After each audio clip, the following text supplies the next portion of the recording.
본문은 금년도 우리 교회에 주신 은혜로운 하나님의 말씀입니다. 여러분, 예수님은 우리의 삶의 주인공이시고 중심이 되십니다. 그런 예수님을 믿고 따르는 사람들을 우리들이 교회라고 합니다. 세상에는 모임이 많죠. 우리는 교회에 나가기 때문에 교회입니다. 교회. 모임. 믿음의 사람들, 그리스도를 구주와 주님으로 왕으로 내 삶에 모셔드리고 살기 때문에 우리의 모임은 교회라고 합니다. 세상에 산악회도 있고 동창회도 있고 모임이 참 많죠. 그런데 우리의 모임은 그런 모임과는 차원이 다르다라는 사실입니다. 이 시간에 교회가 해야 할 일 4가지를 살펴보시겠습니다. 여러분 좌측 전면에 보시면 올해 말씀 표가 붙어 있습니다. 4가지를 말씀하시죠. 세모, 고, 싸 4가지. 첫 번째 같이 읽으시겠습니다. 세우시며 두 번째 모으시며 세 번째 고치시며 네 번째 싸매시는도다. 아멘. 네. 세우시며 모으시며 고치시며 싸매시는 한 해 되시기를 축원합니다.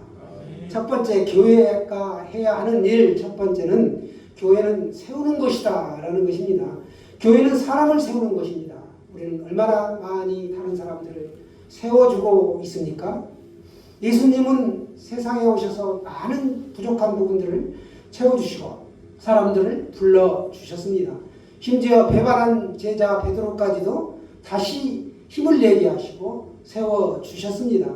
우리들을 보시면 부족하고 예수님 차원에서 볼 때 속이 썩어 문드러지실 것입니다.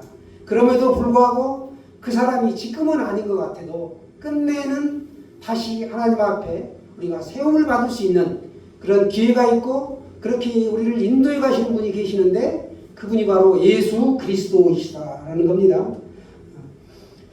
링컨 대통령 여러분 잘 아시죠? 미국에서 가장 존경받는 대통령이신데 이 에이브러함 링컨 대통령이 자기를 그렇게 비난하고 못살게 하고 괴롭혔던 상대편의 사람을 야당이죠. 장관으로 임명을 하였습니다. 그리고 나서 얼마간 세월이 흐른 다음에 치열한 전투를 겪게 됐는데 거기서 이 링컨 대통령이 이제 나는 꼼짝없이 죽었구나 라고 거의 혼절하다시피 했다가 정신을 차려보니까 자기는 살아있더라는 거예요. 그래서 어떻게 된 건가 하고 주위를 둘러봤더니 자기를 그렇게 반대하고 했던 그 사람이 자기 대신에 남이 앉아야 될 자리를 그 사람에게 앉혀주었기 때문에 그 사람이 그 고마움에 감격하여 링컨 대신에 총알바지가 되어 죽었더라라는 역사적인 사실이 있습니다.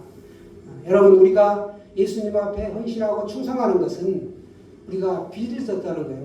사랑의 빚, 이 빚을 졌기 때문에 우리가 자발적으로 하나님 앞에 충성하고 교회를 위하여 하나님 나라를 위하여 헌신하시는 것이죠. 누가 강제로 떠밀어서 헌신하는 것이 아니다라는 겁니다. 우리는 역시 오늘도 감격 속에 살기를 원합니다. 우리가 작년과 오늘 하루가 어떻게 다르는가?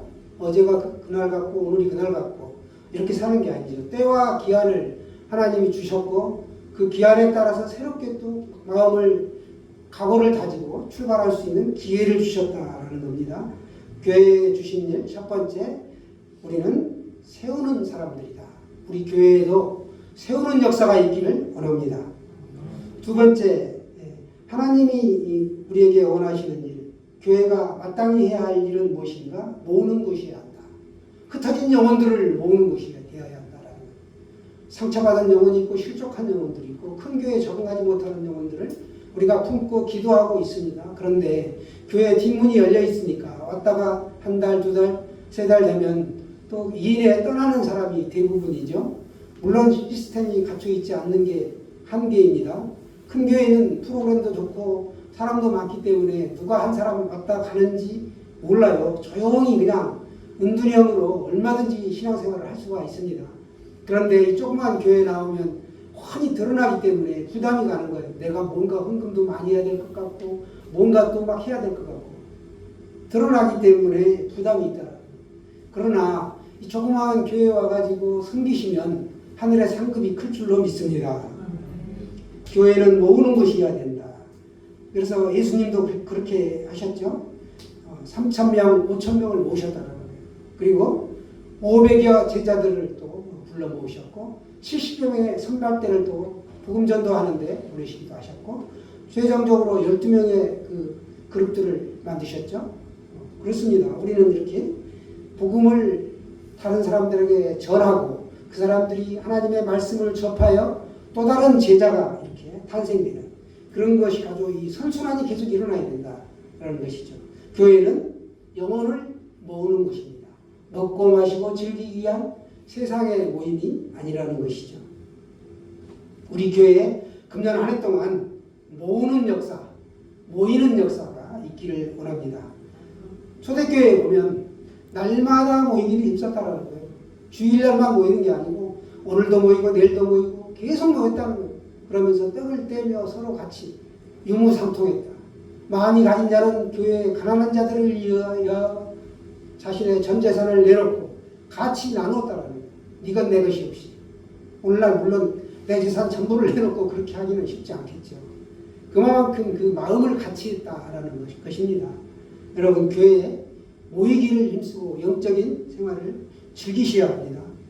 세 번째 오늘 뭐라고 말씀합니까? 세 번째는 고쳐야 된다. 고치는 교회.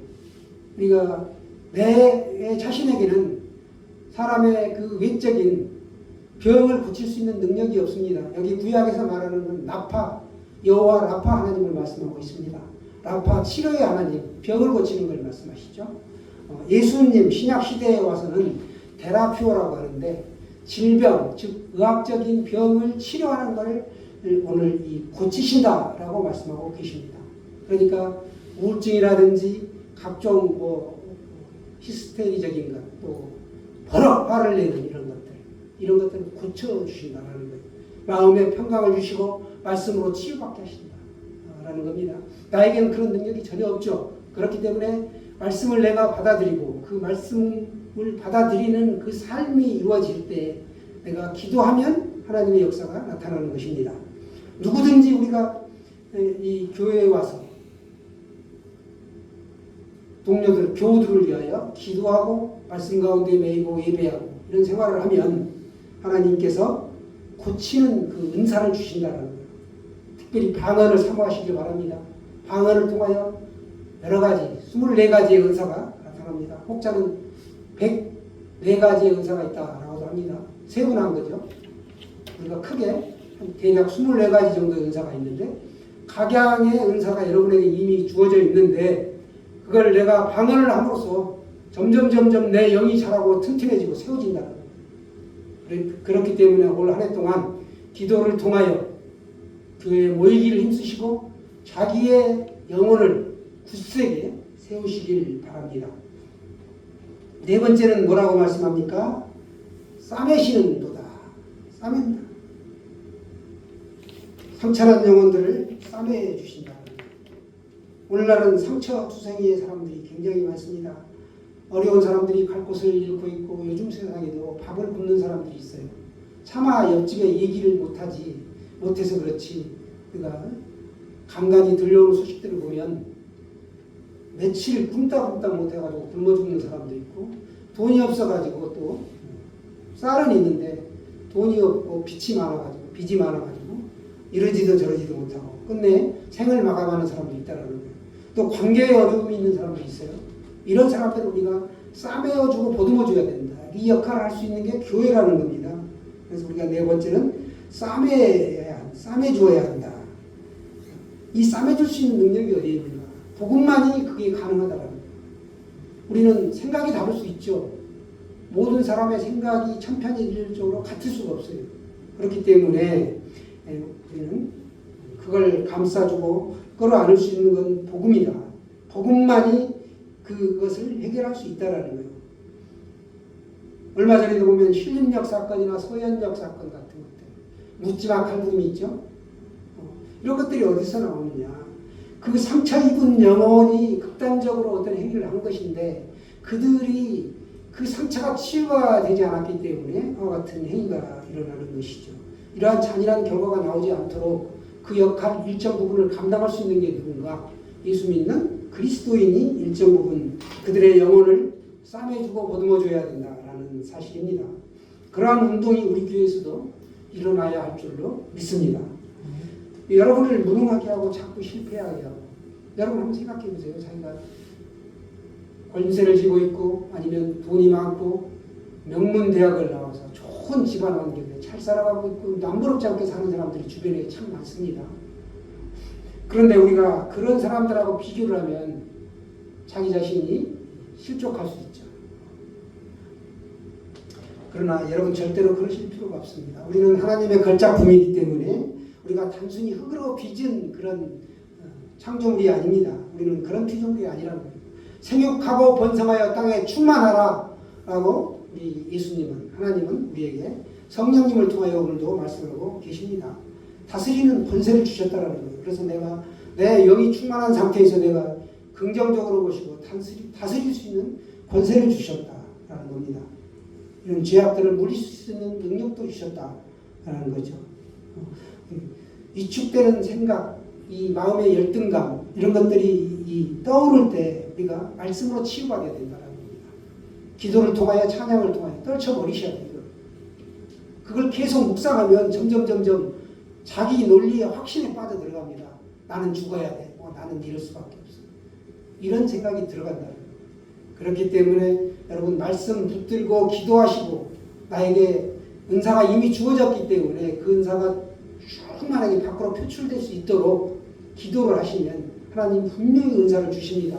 손을 얹으면 질병이 치유되고 상처난 영혼에게 내가 위로가 되고 힘이 되는 그런 역할을 감당할 수 있다는 것입니다. 여러분 우리 중에 보면 아주 대수롭지 않는 얘기를 그냥 무심히 툭 했는데 화를 벌컥 내는 사람이 있어요. 이게 왜 그러느냐? 자기 안에 쓴뿌리가 있기 때문에 그렇습니다. 그래서 그게 치유받아야 된다는 거예요. 왜? 무엇으로? 복음으로, 말씀으로, 기도를 통하여 내가 하나님 앞에 토해내므로써 내 안에 있는 그거가 치유된다는 거예요. 우리가 슬플 때 막 눈물을 흘리고 땅을 치고 통곡하면 어때요? 세상 사람들 감정이 저하가 돼가지고 좀 치료됐다고 그러죠. 그것처럼 우리는 기도를 통하여 예수님 앞에, 하나님 앞에, 성령님 앞에 모든 걸 내놓으면 내 마음이 정화가 되고 새로운 사람으로 내가 살아갈 수 있다는 거예요. 그래서 오늘 보라, 이전 것은 지나갔으니 너는 이제 새 것이 되었다. 새로운 피조물이 되었다. 어제와 오늘의 나는 다르다는 겁니다. 무엇 때문에? 말씀이 내 안에 들어있기 때문에 에너지가 내 안에 충만하게 충전되는 거예요. 핸드폰 쓰다 보면 방전되잖아요. 우리가 삶을 살아가다 보면 힘들고 어려운 일이 너무너무 많습니다. 사람들에게 부대끼고 일에 치이고 나름대로 자기 그 어떤 알지 못하는 피곤함 뭐 이런 게 있죠. 그런 것들을 해소시킬 수 있는 게 뭔가? 말씀이고 기도이고 찬양입니다. 그걸 통하여 우리가 새롭게 영이 충만한 상태에서 새로운 한 해 하루를 살아갈 수 있다라는 겁니다.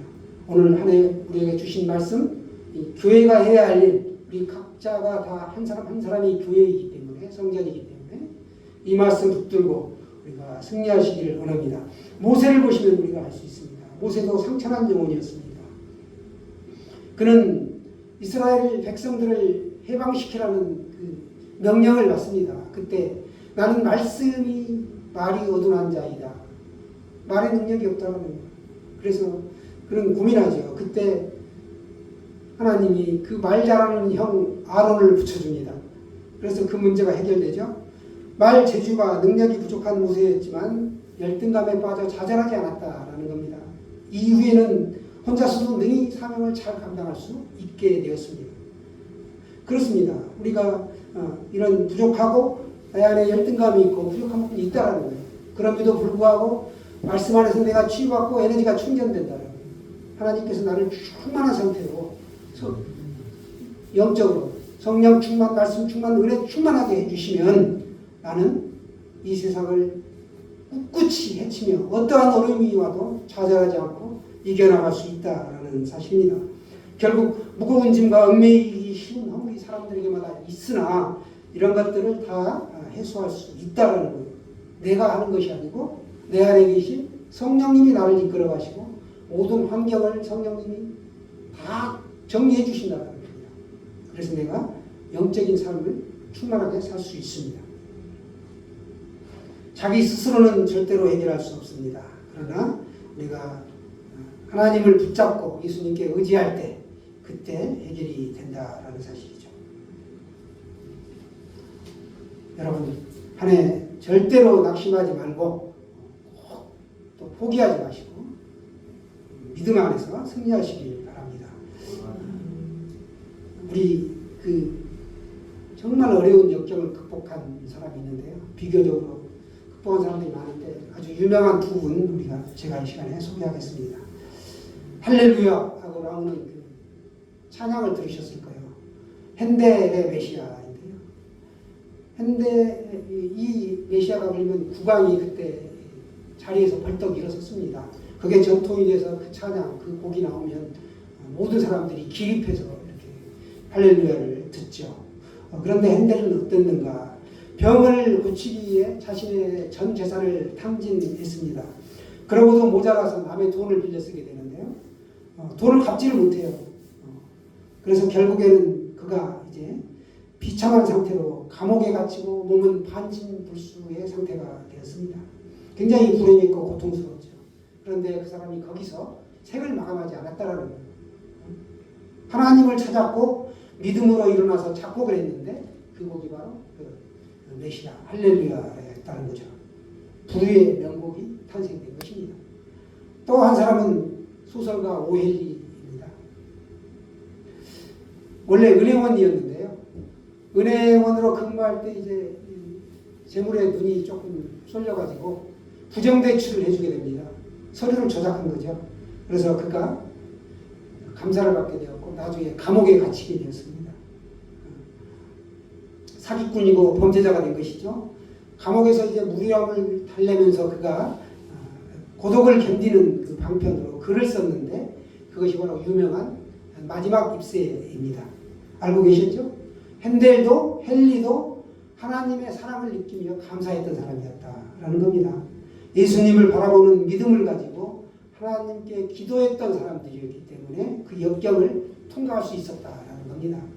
지금 여러분 인생에 있어서 매우 중요한 시기다. 우리가 살아온 날이 살아갈 날보다 이제 더 많다. 그러니까 살아갈 날이 얼마 남지 않았다라고 보시면 돼요. 우리가 50이 되고 60이 되고 70이 되면 이제 살아갈 날이 그렇게 많지 않습니다. 그렇기 때문에 이 시기가 매우 중요하다라는 사실이죠. 세상에 우리가 빛을 내는 사람들이 되기 위해서는 영과 육을 제대로 훈련해야 되는데 반드시 우리가 믿음으로 이렇게 기초를 탄탄하게 쌓아야 된다. 그러려면 우리가 말씀에서 토대가 서야 되고 기도를 통하여 내 영을 새롭게 해야 되고 또 찬양을 통하여 나의 모든 삶을 하나님께 영광 올려드리는 그런 삶이 되어야 된다라는 거죠. 오늘 그래서 우리가 각자가 교회인데 교회가 해야 될 일 4가지 우리 한번 외쳐볼까요? 첫 번째 세우시며 두 번째 모으시며 세 번째 고치시며 네 번째 싸매시는도다. 금년 한 해 동안 이 예배 생활과 영적인 모임에 부지런히 참석함으로 교회가 해야 할 일을 능히 감당하시기를 축원합니다.